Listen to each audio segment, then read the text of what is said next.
Hi guys! Shoutout po sa inyo lahat.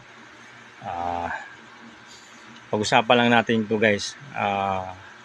Kayo ba guys, yung kada download nyo ng video o reels natin sa account natin ay may nagko-comment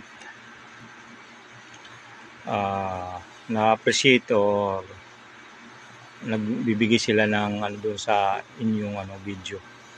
Parang papuri.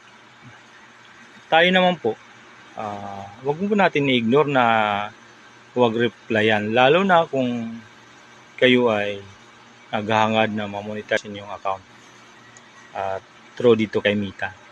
Kasi yun magiging engagement mo sa video mo. Siyempre, yan po ang binibilang ni Meta na pag may nag-comment ay kailangan natin replyan. Kaya wag po tayo dyan maging sabihin, didma lang.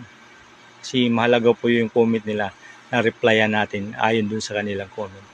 Kaya pa, ano'y natin nyo guys. I-share and like po yung ating video para maraming pakalam o either pag-follow ka para updated ka sa lahat ng ating tutorials o kwentuhan dito. Salamat!